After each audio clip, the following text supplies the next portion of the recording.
welcome to another episode of We're Not Wizards. My name's Richard. I will be your host for today, possibly tomorrow, maybe next week, because very, very soon autumn is hitting, and oh my goodness, aren't we glad that autumn is hitting at the moment, because it's still very, very hot and muggy.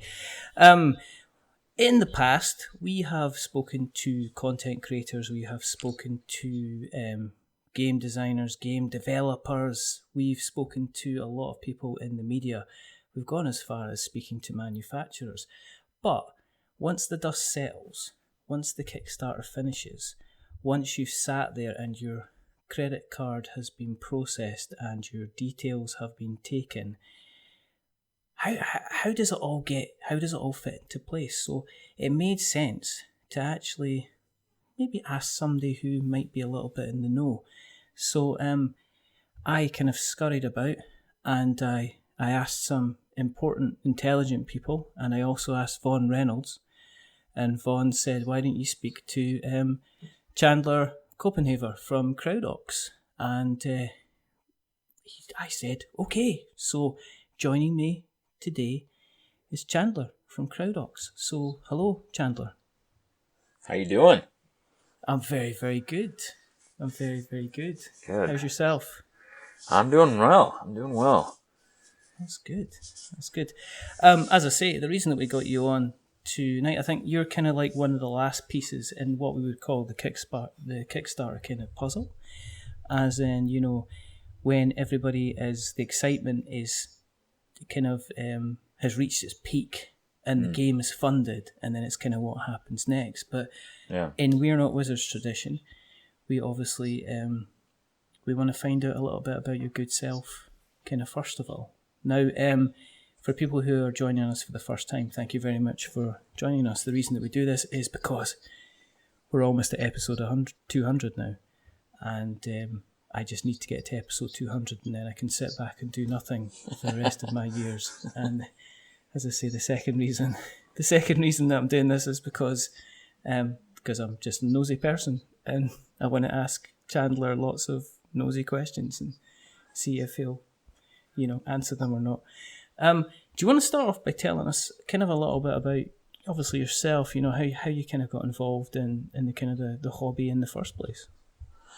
Absolutely. So the for me, crowdfunding, the whole Kickstarter world, really started when I was it's before I got married, and I was a single dude, and my buddy introduced me to he showed me this watch, the smartwatch. It was back, I think, 2012. It was the Pebble smartwatch, and so the first one. I think there's been quite a few, but so back then he showed that to me and showed me kind of told me about crowdfunding, and I had been already pretty active in like new products and things like that, but this was like a whole nother level of getting in and involved with something before it even existed, and that was pretty cool. So I ended up backing that watch way back in the day, and then you still got the watch? I still have it, but I didn't. Still work? It still works. There's a little glitch in it every once in a while, but surprisingly, it's still good. I mean, it was definitely an experience, though, right? Being a backer for the first time, for that type of campaign, especially. I mean, a technology product. It took a good year and a half, I think, to get the product, and it was late by like 9 months or more. So it was an interesting scenario to be to experience, but I'm definitely the optimist in respect to crowdfunding. So I was stoked no matter what, just to get it. And where did your interest in kind of tabletop come from then? I mean, have you been playing board games for a while? Are you quite new to getting into that side of the hobby? Yeah, actually, I've been playing Magic since I was pretty young. My first memory of that's probably what got me really into the hobby side of the tabletop world. I played Magic quite a bit through as a junior high kind of age and teenage, and then played numerous games and played Catan and all of those games along the way, but really diving deeper came through once I started more heavily working and also backing things on Kickstarter. Started to back a lot more games. Do you remember what your first kind of game was that you kind of got involved in the kind of the Kickstarter side of things? The first board game, so Secret Hitler was one that I backed. I don't know if that was the first. I would definitely remember that was the biggest, or the most prominent, so it kind of sticks out. I backed Joking Hazard, and that doesn't really fit in the hobby category, but it's it's still an interesting, fun little game. But I backed Secret Hitler, and then got more involved with more strategy-based games and social deduction games. I mean, started diving deeper, and especially as I've had the opportunity to work with more creators. It's a huge focus and passion for me to get even, to really understand and know the games of the creators we work with, not just from a business standpoint or anything like that, but just, I absolutely love gaming. So it kind of works out really well. What are you playing at the moment? Most recently, I played a game called Aegis. And so they did a successful Kickstarter. My wife and I took the better part of yesterday, since yesterday was Labor Day here in the States. And, of course it was, yeah. So I labored on that board game, and, it was a good time. It's a lighter, war game, and definitely, it was the first time my wife had ever played a war game, and she was actually pretty apprehensive. Really? But she's just like, robots, I'm not into robots. War game, I've never played a war game. But they did a good job at making it a fairly good entry or gateway game for war games, I think, because there's the hex board and the hexagonal board, and then also it's not very complex at its core, so it made it really enjoyable. We did a 2 out of 3, and I'm sad to say that she destroyed me. So. Probably deservedly so. She's probably actually a secret war gamer. Yeah, it's a small pastime in the wee hours of the night. Yeah, maybe worthwhile checking what Facebook group she's kind of posting on. She's kind of secretly laughing away at you. Got him. It's one of those things. Checked him into playing Ages. My wife is just good at anything she does, unfortunately, and so wow. I struggle to win at many games against her. So it's a good thing. It means that I have somebody to challenge me on some games here and there. Yeah. I mean, have you got quite a reasonable collection of games? I mean, is it a difficult thing, okay, being involved in the kind of the industry that you are, that you'll be seeing probably lots of games on a day-to-day basis, and I'm guessing you get exposure to a lot of games. Is it nice to kind of maybe step away a little bit from the tabletop hobby and do kind of other things, other kind of pastimes and hobbies, since you're kind of this kind of involved in it? For me, it hasn't. I haven't gotten to the point where I've gotten, I need to kind of break away. I know that there's a lot of people, especially, publishers and designers, that they're even more entrenched in the actual games themselves than I am. I have the opportunity to also work with projects of every kind, and so I'm not just solely dived into the tabletop world. And so for me, I see, we did have here I live in Utah. Crowdox, we're kind of based all over. We don't really have we don't have a central location or office, but a good number of us are here in Utah. There was a conference here called SaltCon in Utah, and so that's what I was doing this last weekend, and it was nice because I've attended numerous cons this year, but that was the first that I didn't go to work, quote unquote. So I was there to mostly just play and enjoy a bunch of games. And so I always when I do those, though, I have a tendency to be drawn and often work or not work, but often go and play prototypes and a lot of help play test and things like that. I really enjoy the creative process. Have you not thought about putting something together yourself then? Now that you've got a bit. Is this where you give us the exclusive? Well, yeah, I'm in the process actually.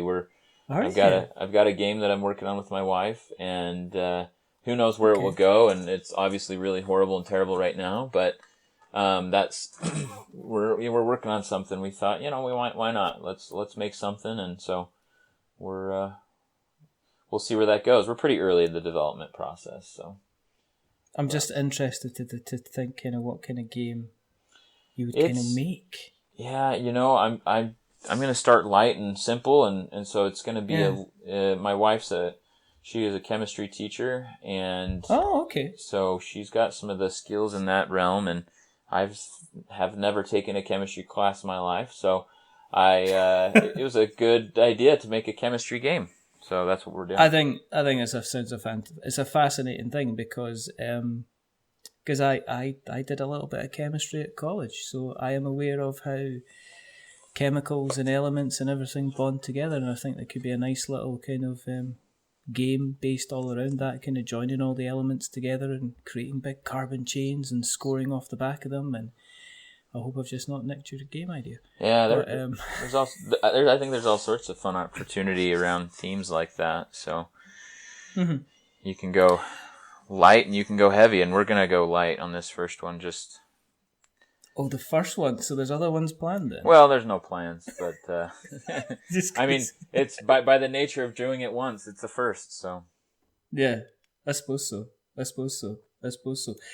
Has it be involved in the kind of the crowdfunding scene itself. Mm-hmm. I mean, one of the things you see talking about kind of like Kickstarter again and again and again is, there's so many projects coming through on the tabletop scene. Have you seen in your time involved in that scene, has it been a bigger skew towards that area? I mean, a lot of people are talking about, the big money is in tabletop. There's projects that are doing millions and millions of dollars now. So, if you had to, when you're approaching the business side of things, are you having to adapt to deal with that particular type of client, or do you just kind of try and treat every client again, the same basically? It's interesting. So, the first couple of years that I worked on and worked with Kickstarter campaign creators, I did some Indiegogo as well, but mostly Kickstarter. The focus actually was on non-tabletop. So I actually, for the first couple of years, and this was before Crowdox, I was working and helping people with their marketing and some other aspects. And when I was doing that, we really struggled to see success with tabletop games. And at the time, it was a frustration, and we didn't understand why. And I really wanted to get into that scene. It's being a passion of mine, and we didn't see the same type of impact and results. And come to find, as I dove more into the community and I got more involved in some of the groups and some of the things there, I learned a lot and found that, number one, the tabletop community is by far the most impactful, most generous, and most most committed to the platform than any other one category. And the biggest reason, I think, is because of the people. Number one, the individuals involved are, and just the nature of tabletop is that we're together, we're playing, we're not. There's a lot less competition. There is competition, but it's definitely not the same as, somebody that launches a watch and somebody else launches a watch. There's going to be no collaboration between those two individuals, those two groups.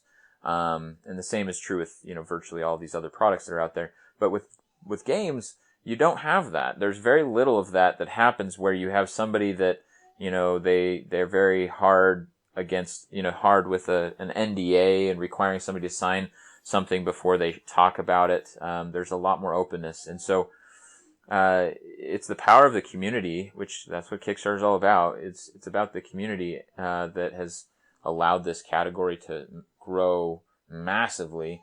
and it's also the reason why it's so successful. Now, there is the discussion, and a lot of people say, well, the bubble is going to burst, and we can't keep having these kinds of this kind of growth. Well, it's not really true. If you consider that if the base of let's say that there's a finite number of hobby board game backers that are currently backing, and there's probably data that we could pull somewhere on that number. If that number stays the same, then I actually do think that it could, eventually the bubble could burst. But from my experience and from what I'm seeing is that number is increasing. There are more people that are getting involved, and there are more people that are playing games and kind of coming back to the table, if you will. Because if we look at the trends just on a broader scale of board games in general, we see, where board games were, especially before video games existed or when video games were really early, or even, when I was a kid, I played a ton of Risk and we played a ton of board games, with my buddies. And part of the reason is just, there wasn't as much technological competition. And then, we had the internet come into play. And then as soon as that happened, that, everyone jumped on playing online games. And now we have like this trend of people that are just kind of burnt out of online play, or at least doing it so much because it, when I think back to playing video games, which I was definitely a bigger video gamer back in the day than board games. And, but when we played games together, it was, you're sitting with your buddies on the couch and you're hitting each other between, and watching each other's screens and all that fun stuff. And, cause it was a shared experience. And, now Fortnite and all that, you're not even capable of watching or playing a game split screen anymore on a lot of these games. Bring back Time Splitters too. Yeah, right? That's all I'm asking. Yeah. Bring back 007. I don't need GoldenEye because GoldenEye, looking at it now, looks like so much boxy cardboard rubbish, and everybody just come out recently and said if you used ObJob, you were cheating. I think the thing with the tabletop scene is that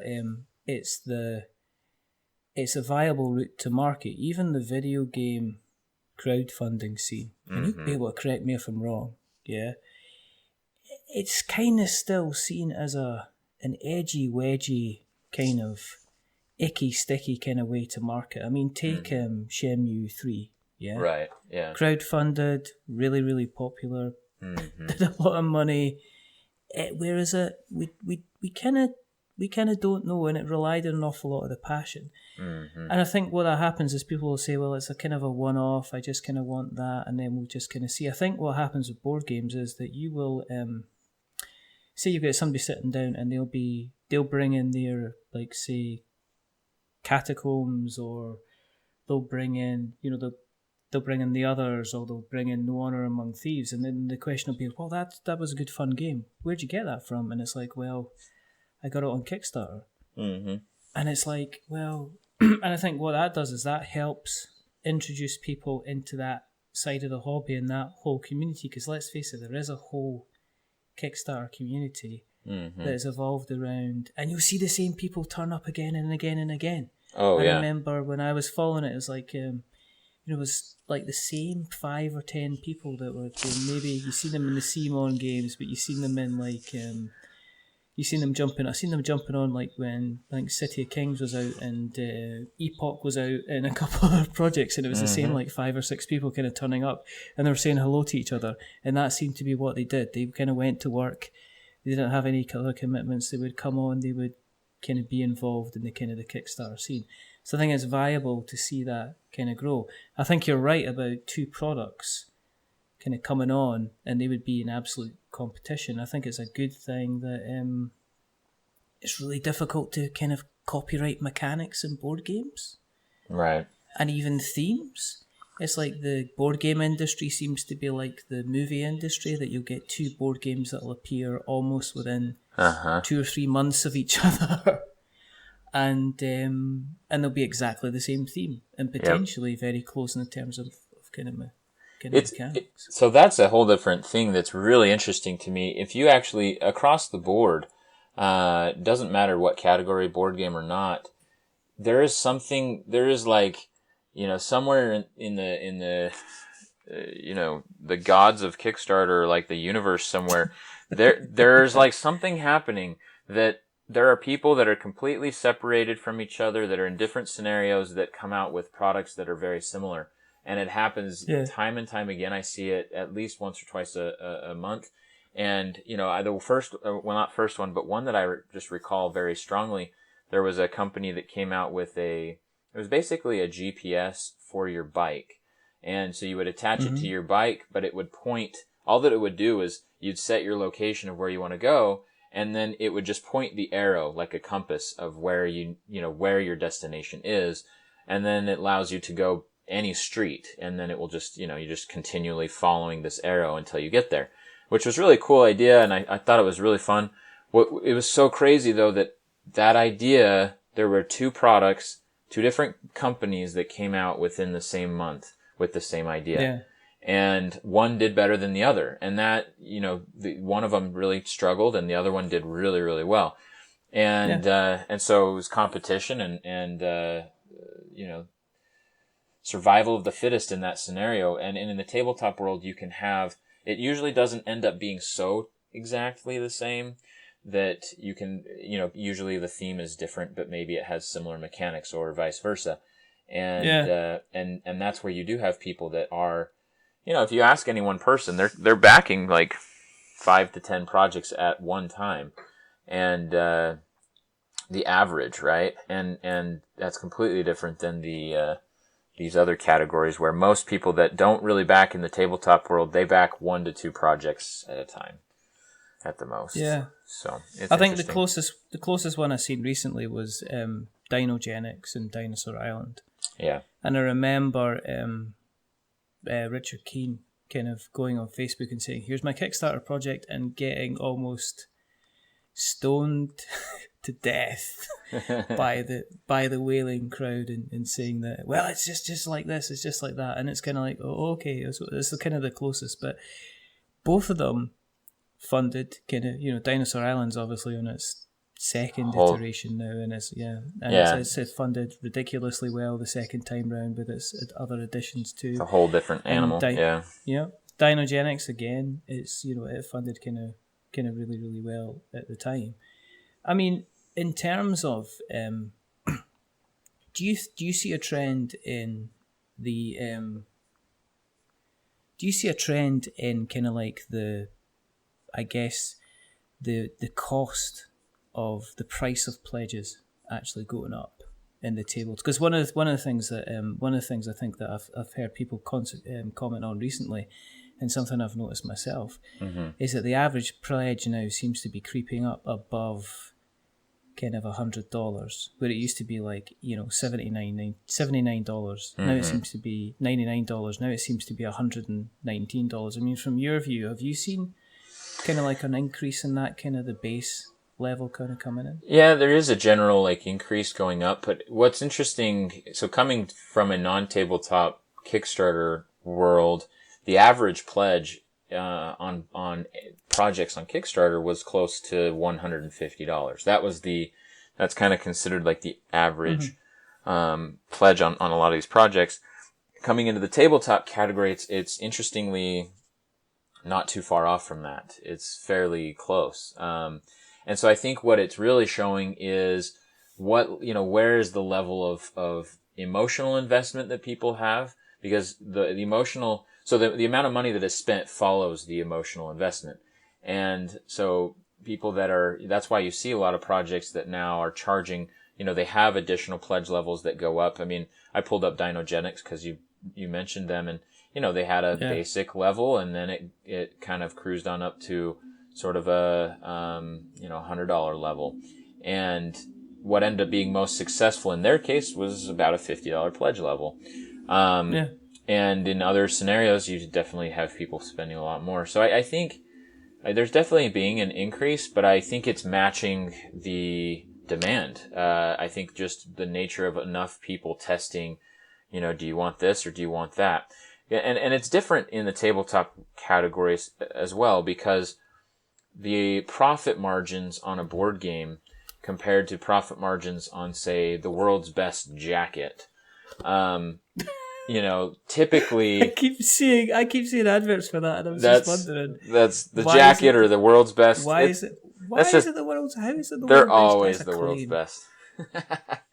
That's always the world's best. It's like, I saw that. I was like, you always see that when you're driving through town. It's like, welcome to McSweeney's, the world's number one carpet discounter. Right. It's like, I don't even know how you could say. And then they get wise, and then they say it's the West Coast's right. carpet, and then they go, or that has this feature, Utah's number one, yeah, and then it's Salt Lake City, no, this street, right, yep. It's funny how that works. Kickstarter it's so different. That's why I was telling you, like, the marketing of the world's best jacket and Dinogenics it's completely different. And you can't take it the same approach. I couldn't say the world's best dinosaur park building game. Like, you would be destroyed in this community. And I'd like to see that. The hate mail would never stop. And I think it definitely is that way because, again, the community. Now, the pros and cons of community. You could give Vaughn that as a project to do. Get him to do it. The world's greatest. I've seen just the world's greatest worker placement game. Oh, and yeah. In brackets, better than all the other worker placement games. That would be. See how he gets. That'd be a good little test right there. You would get. I mean, knowing this community, you'd get destroyed, right? And the reason. So it's the pros and cons of this community, and I speak rather brash sometimes, but I really don't care. I couldn't be bothered. Like, there's some people in this community that are incredibly sensitive, and they've developed their own status quo of how things should be done. And it really becomes an irritation to me sometimes because somebody says, oh, well, you shouldn't do it this way because of this. And some of those are sort of categorically true for board games. But just in general, I find it rather interesting and rather annoying, sometimes on the way that people are. For example, and because I can't just say that without giving an example. For example, no, you have to. I see a lot of backers who are super backers and they have all of these things and they say, oh, you haven't backed any other campaigns with this account. And, I'm never going to back you because you don't support creators, blah, blah, blah. And they have all these reasons. Yeah. Which, if I were to create a campaign today, I would just go and have to fake it and go pledge, $1 or whatever and go back 5 or 6 campaigns. But nobody's seeing my actual personal account because I'm going to launch, if I launch a Kickstarter campaign, I do it out of a business account and, set up my taxes, my LLC and everything properly. But you're not going to see that I've backed over 200 campaigns, just because, the nature of how Kickstarter structures accounts. So it becomes really irritating to me within this community that we do have a lot of people that are highly sensitive and that, want things the way that they want it. And from the creator standpoint, it's something I hear quite often that it's challenging to deal with the personalities and the sometimes idiosyncrasies of some of these individuals. And so where the community has its strength, it also has its weakness because those people that share some of those thoughts or they're very vocal create sort of subcultures and rules, like a set of unwritten rules within the culture that can actually sometimes be hurtful to the creator and to the whole setup, the whole process. Yeah, no, I mean I think I think there are guys that are releasing really, really good games that need to do maybe 2 or 3 releases because they haven't backed a couple of hundred games. Mm-hmm. I mean, for me? I mean, personally, if I'm looking at a project and the person's not backed really anything at all, it kind of has me asking questions. It depends, because then I'll have a look at the kind of the campaign and look at the quality, but then I'll look at kind of social media. I mean, I think, but I think in general, in terms of the crowdfunding scene, if the first time that you're finding out about a campaign is when the campaign is live, I would argue that you've maybe not done the best job in the first place of making sure people are aware of your campaign. You know, if you're kind of saying, okay, if people are only aware of you now that you're on Kickstarter, as opposed to being aware of you kind of 3-4 months ago, I think that you maybe need to kind of maybe reassess where you are in terms of your marketing. I mean, I still, you know, we get a lot of creators on the show, and we get a lot of people that are on the show that we're speaking to them during the campaign itself. Yeah. And some of them are funded and they're ready, and some of them are trying to create kind of noise. And it can be really, really difficult to kind of create that noise and put that kind of different hat on. Yeah, I definitely agree. And that's where I say, like, it's the greatest benefit and advantage in this community or within this sector, I guess, is the community, specifically the people and the backers and everyone involved.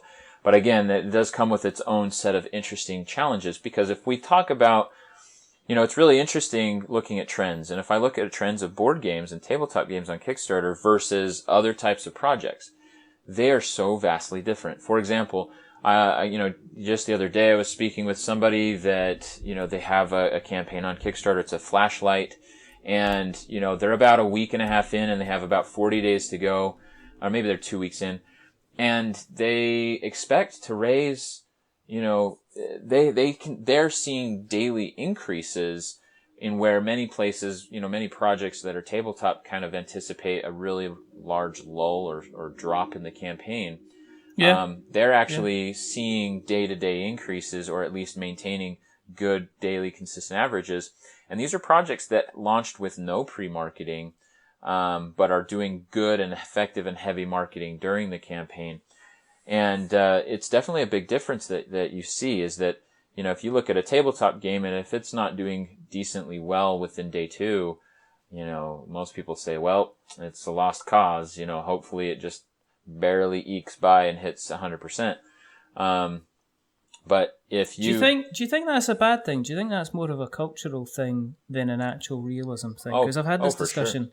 I've had this discussion lots of times where people are talking about, and I mean, it's even something that's become kind of more popular in the last kind of 8 months, where people are saying, well, these guys haven't funded in the first 48 hours, so that means they're going to kind of struggle. And I remember, I mean, the first project I was involved in was Heavy Steam, which was 4 or 5 years ago, maybe. Yeah.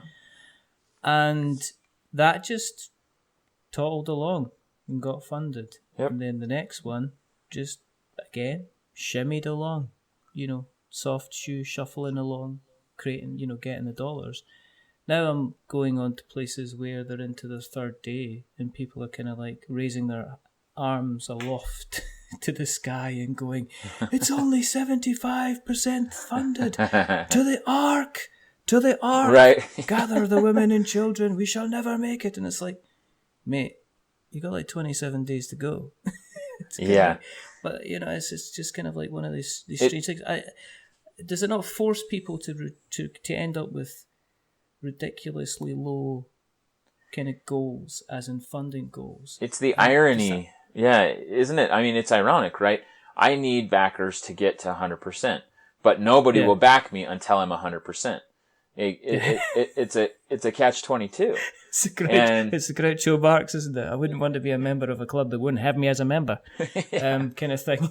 You can't. It's that kind of weird. You can't be a member till you're a member. Yeah, it's that whole like argument that a lot of millennials have around, you know, you can't get a job unless you have experience, but you can't have experience till you have a job. Like exactly. Entry-level sales guy, at least 5.5 years experience, B2B, business development. Must have soft skills. Right. You know, I mean, started selling when he was 12.5. Started selling rocks to their buddies. But yeah, it's completely a cultural thing. And I think it comes from the fact that tabletop backers back tabletop projects. And Kickstarter actually there's a lot of people in the tabletop community that aren't really aware of the fifth tab. What I mean by the fifth tab is if you go to any Kickstarter campaign, there's a tab called Community. It surprises me how many people I talk to that I'm like, hey, click on that tab and let's look at that. And they don't even know about it. But if you go to a Kickstarter campaign, and I'm still on Dinogenics, but if you go to that campaign and you click on Community, which is the tab there, it opens up and shows how many backers came from outside of Kickstarter, like are brand new, first time to the platform, and how many are returning backers. And it's not like the most valuable data set, but it's really interesting to see trends.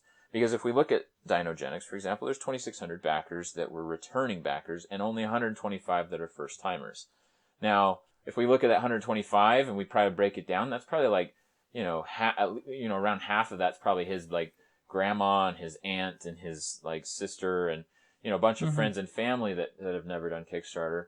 But other than that, you don't get a ton of new backers for tabletop projects. Very rarely do you see a big ratio or a more favorable ratio to the new backers.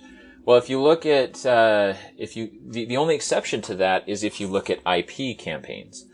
Like if you look at something that they utilized an IP and they're pulling from other places. Dark Souls is a great example. Is a massive, massive one. Yeah. And it was interesting to see the one thing that was mentioned about the Dark Souls board game was the kind of the relative toxicity of the community on there, because it was obviously people who weren't used to dealing in a crowdfunding kind of waiting for a product kind of concept that were kind of like saying, we were promised this 6 months ago, we demand the head. Yeah. Of the head of design. It's like, mate, if you have his head, they're not going to be able to finish the game. Right. But it was kind of interesting. Yeah, I mean, I remember going through the comments, Chandler, and reading about the first 15 and then kind of going and putting on something different instead, just to... Yeah, I mean, even that one's like an exceptional example, but you look at that and the ratio is always better for those. But what's interesting, one of the reasons why this trend is interesting, though, is you look at other products on Kickstarter, which, by the way, we're brothers and sisters, right? Like, a lot of times the tabletop community considers themselves their own thing, but we're fighting the same battles in different categories. And what's interesting is there are projects that have more new backers than returning backers. In fact, there was one that I worked with. It was a campaign called Maluna. It was a cooler campaign, really cool project. Product is phenomenal. And it doesn't make that creaking noise that all coolers make. It was like genius. Really, really, really good design. But if you look at their backers, they had like 2,000 backers, some odd backers, but 1,500 of them were new backers, and only 500 or so were returning backers. And yeah, but I don't think there's a hobby for that, is there? Do you know what I mean? You don't see people going to the cooler club on a Friday. Correct. Yeah, there's not like a gang of people that are hanging out. Well, that's sort of true. And then you actually look at how he did that. So, excuse me. I got to know Scott, the creator, and we talked about how'd you do it? And in his case, he created an incredibly powerful Facebook group. He spent a couple $1,000 building a Facebook group that has, I think as of today, I'll have to look at its actual numbers, but I mean at the time it had like 10,000 people in that group, and which was actually super impressive. Yeah, it looks like he's roughly around like 12,000 even today.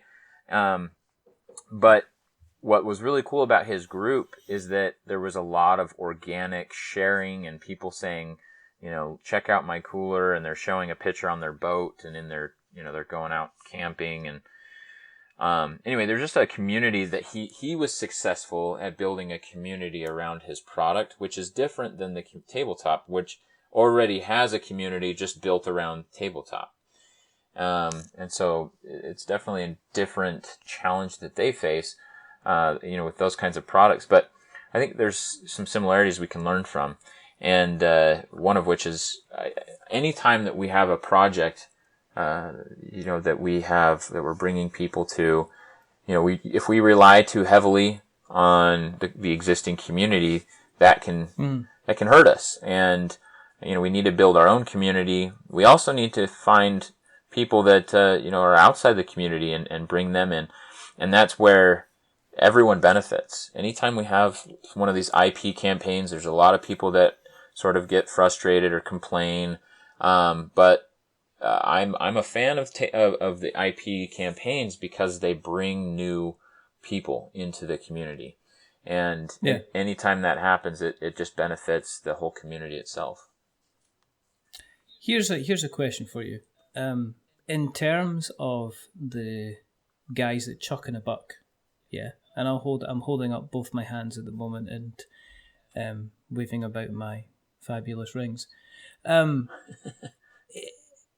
As far as you've seen, is that paying dividends to kind of creators that run that style of campaign, where you offer the pound or the dollar backing to get involved and to stay updated with the campaign, and then once the campaign's finished, and then they're on to kind of the after sales side of things.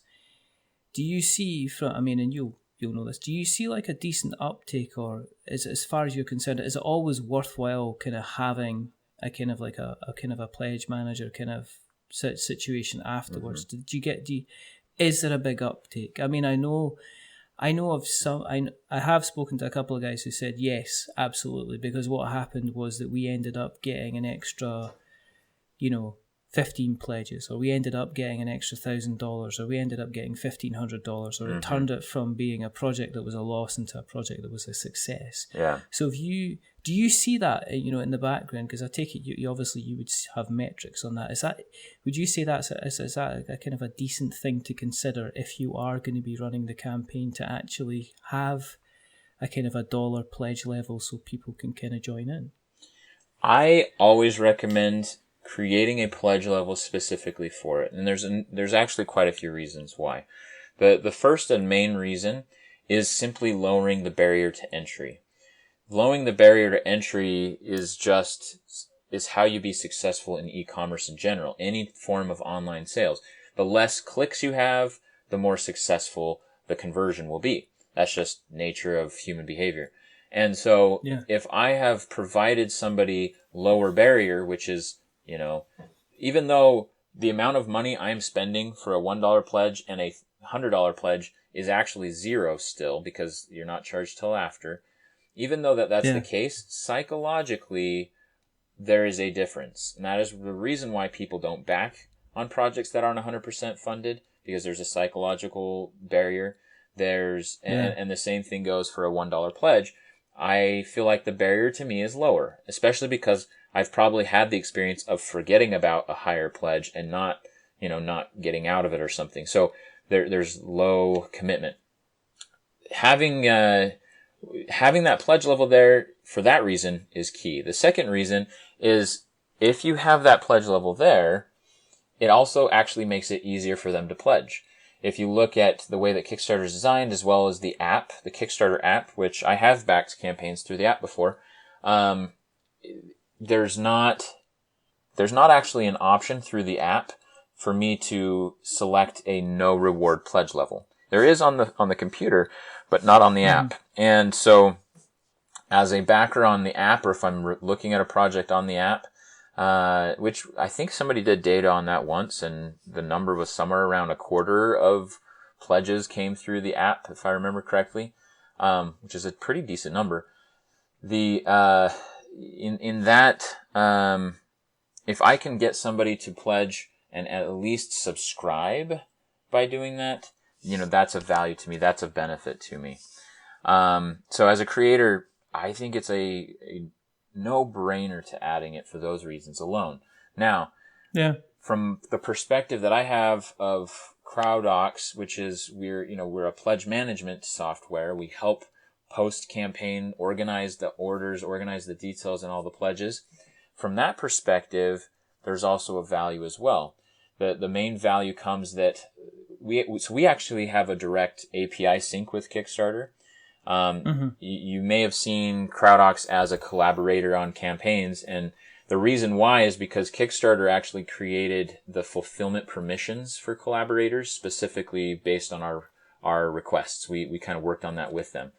And so we have a good relationship with those guys, and they put that together so that we can gain access to the information that's pertinent to us. We don't need everything else, but we can grab the fulfillment related data and then sync that directly into the software. And that's super, super helpful for the creators for numerous reasons. But the when it syncs that over, it actually syncs over all of the pledge levels and brings them into a page that they can see and view from one page, all of their pledge levels, how many backers are in each pledge level. And then once they've kind of coordinated the software, they can see how many items are being basically potentially shipped to each of those pledge levels.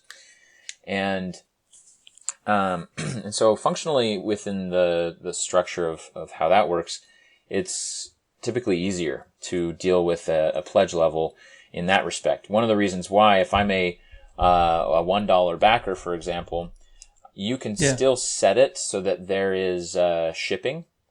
A lot of people don't know, but they have three options when you're creating pledge levels. You can create it as a no shipping, a shipping to specific countries, or a shipping worldwide. And if you select shipping worldwide, but then put a $0 amount for the worldwide, it doesn't show them any dollar amounts, or it doesn't even show them $0, but it will allow you to collect a location, an address, or not an address, collect a country, from the Kickstarter drop-down box. And so that later within Crowdox, that's valuable information. It helps you sort things better and all that jazz. But so there's kind of like the really practical reason, but then there's also like the marketing reason and how it benefits the campaign. The other benefit I forgot to mention as a part of those first two is as a new backer. Let's say I'm going into a project and I want to back a campaign. If I see that somebody else has, that there's a $1 pledge level that has 341 other people that have backed for $1, well, peer pressure jumps in and says, well, why am I not doing it, right? And I think that's a benefit to the creator as well. So from the creator's perspective, I'm a vote to pretty much have it all the time. And there's a few negatives that people bring up.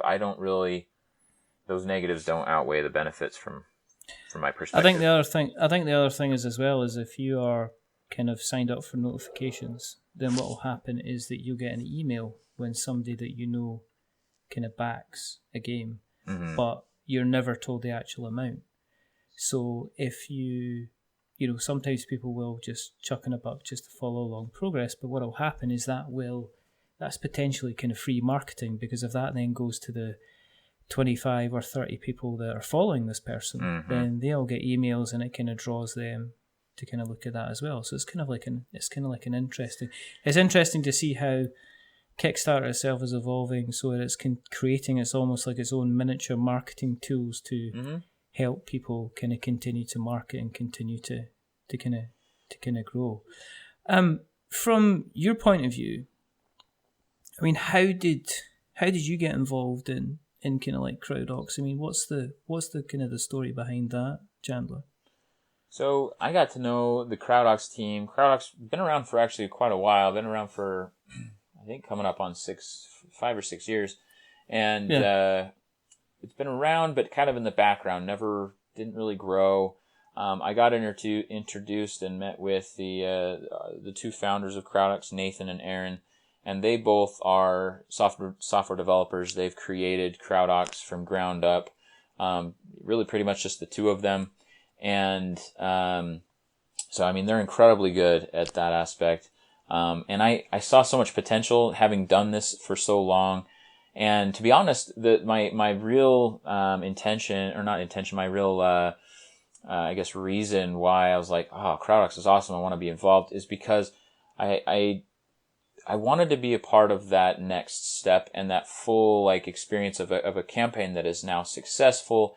They've achieved success on the crowdfunding campaign, but now they are confronted with what I would consider the much more challenging and hard part of the campaign, which is everything else. From what Kickstarter is kind of the sexy part, right? You're raising money. Yes, it's really fun. Yeah. There's a lot of like cool stuff going on, and it's really exciting. But as soon as that campaign ends, it's hard. Like there's not as much excitement. You now have people like kind of with the expectation starts to really creep in, and people start getting grumpy for whatever reason, and then you happen to have now you have to go and manufacture, which is something that is really foreign. There's a lot of board game creators and designers that's what they're good at and they enjoy, but then you get to the part of actually making something and going to China or getting molds done or there's a lot of sales tax and logistics and all boxes that stuff. And it's very unsexy, right?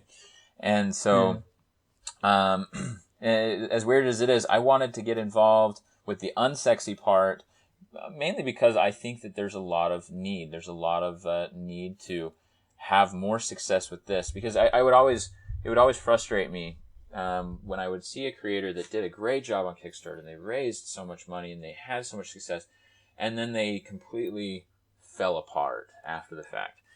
And sometimes you just can't avoid that, because sometimes the business acumen that a person has does not match their level of success.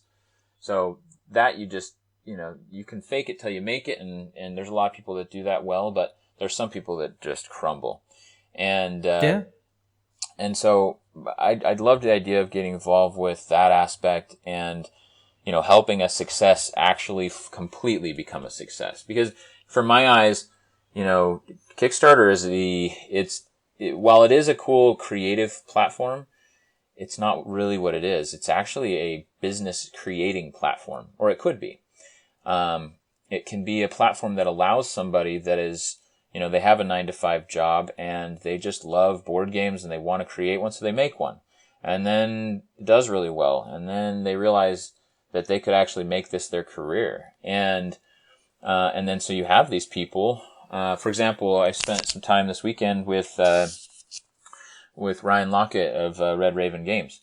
I mean, that guy is amazingly talented. The artwork that he can produce is just ridiculous. But he's a normal, I wouldn't call him an average Joe, but he's a normal guy that has, some talents, and he's applied himself to those talents and created a business out of that. And that comes with its own set of frustrations. And so with Crowdox, we can help alleviate some of the headache and manual labor and frustration of little aspects of that process, and let them kind of focus on things that they are good at and that they need to get done. And that's something I really enjoy. It's been really kind of fun.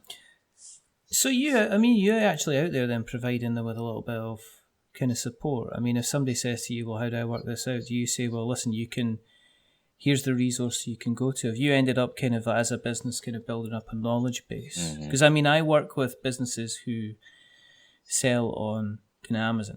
Okay. Mm-hmm. So I'll get somebody that comes along and says, okay, I'm not sure of the VAT or the tax ramifications and rules for selling into Germany. And now I, as a professional, I'm not going to turn around and say, well, get over 30,000 euros and then you have to register for VAT in Germany. I'm going to say, tell you what, here is an email address, go and email this person, and they are a VAT specialist and they will tell you everything that you kind of need to know. Yeah. Are you in that kind of situation where you're able to say, well, listen, if I can't get the answer, I'm not going to guess, but I do know somebody that is involved in, say, the shipping side of things, or I know somebody that can deal with getting you some boxes, or this is how you can deal with this kind of situation. Do you kind of offer help in that kind of respect as well?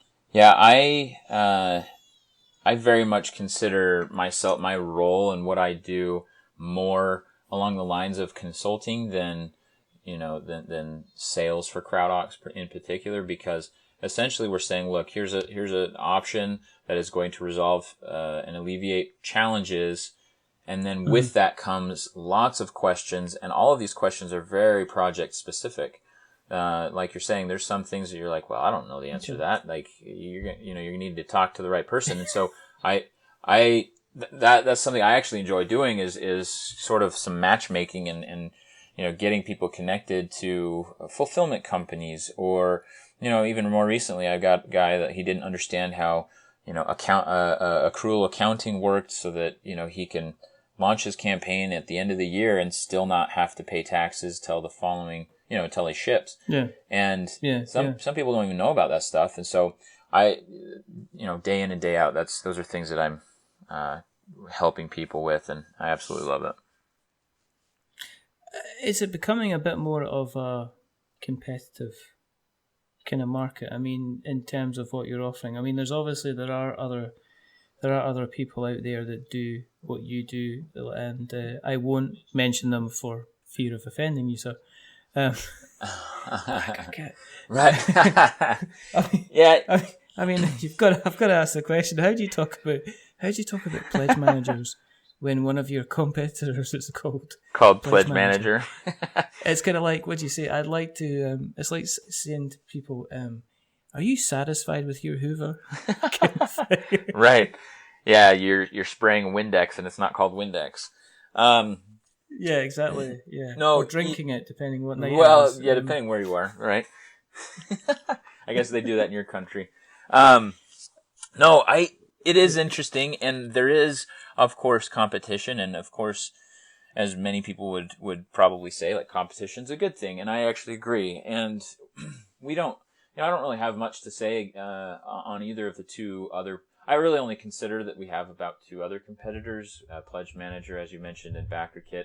And, both are good companies. Both are legit services. They offer different features, but most of them are actually, they're going to solve some of the same things that we do. The difference is, and as we try to compare, you come down to two different types of differences. One difference is the value proposition, so features, all of the little details of how the software functions, stuff like that. Those things do have variations between the three. As I said, all three are going to get you to the same result usually, but not necessarily with the same experience. And we've tried to make a major focus on our software being a very powerful solution.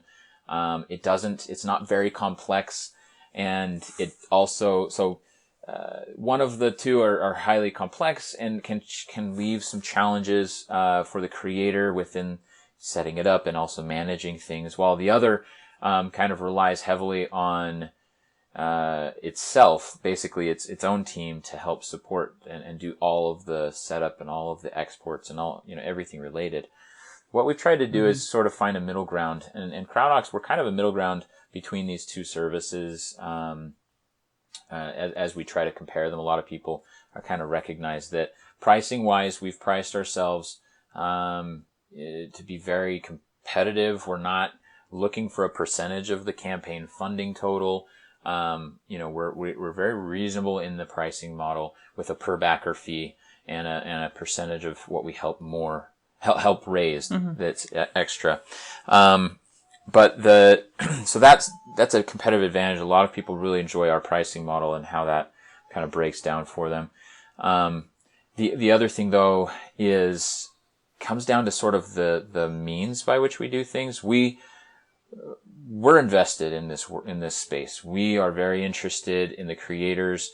We grew just like most of our customers did, out of a garage kind of thing. We, built on the side as like a side hustle until we eventually grew Crowdox big enough that, we could jump on board and actually now have a team of like 12 people full time.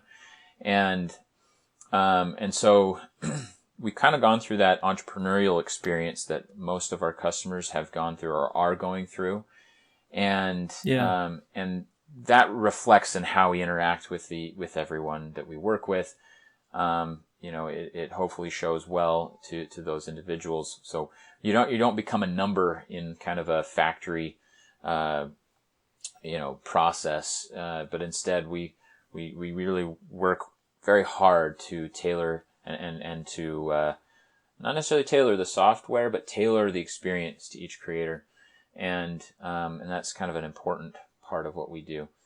And as part of that, part of our fee structure has been basically taken off. We have a $300 software access fee. Sometimes it's anywhere from $250 to $300, but that fee we don't ever really charge as a set upfront fee.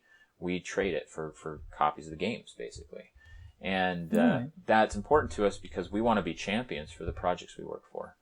We want to have, like I talked about at the beginning of this conversation, is, I'm trying to play the games of the creators we work with, and that's one because I want to know what they're like, and I really enjoy them. But also we want to speak from experience and say, yeah, this is an awesome game, and be able to kind of champion for these creators.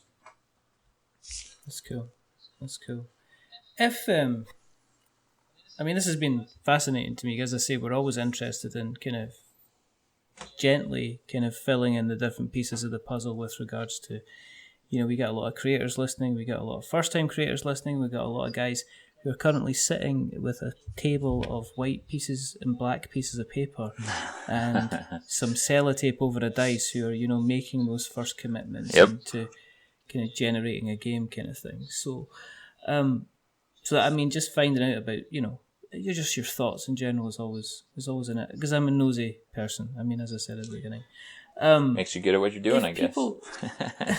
If people are interested in finding out more,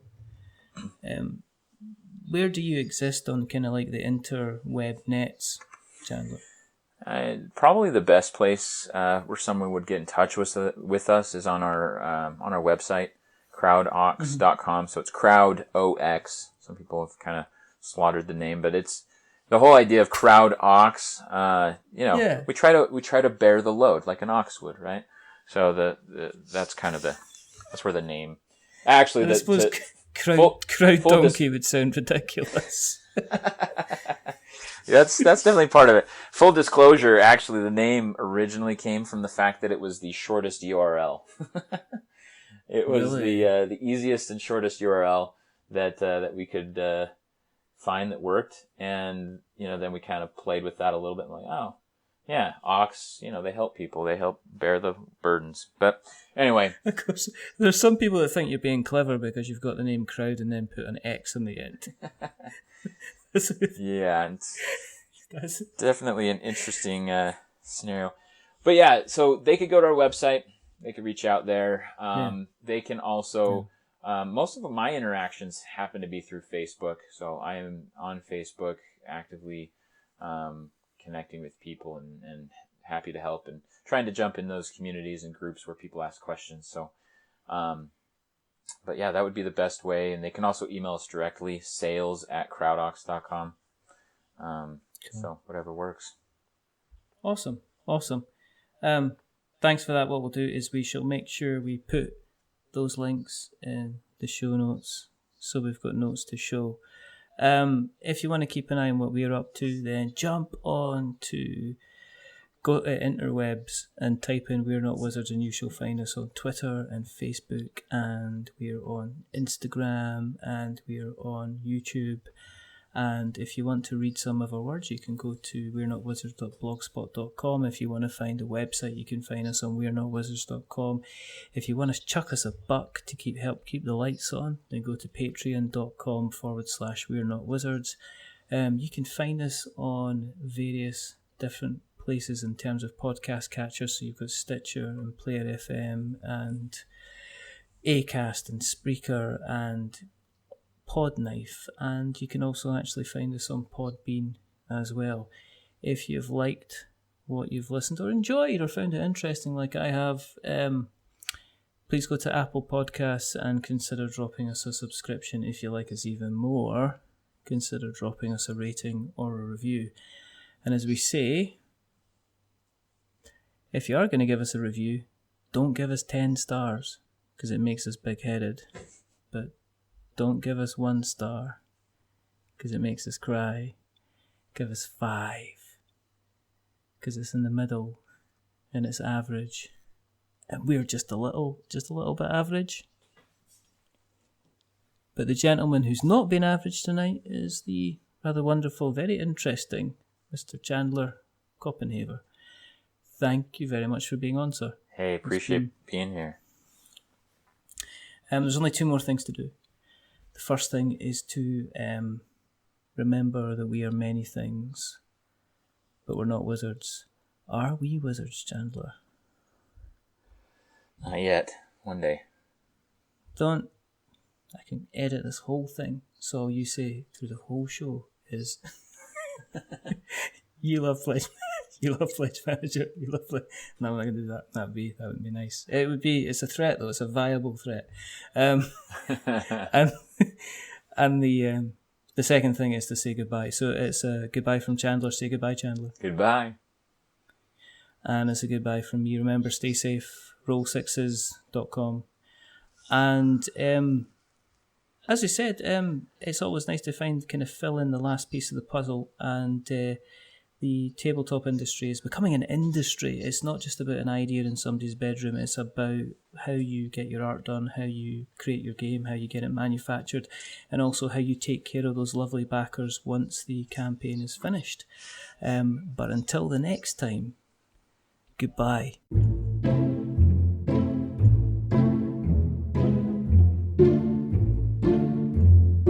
A wizard is never late.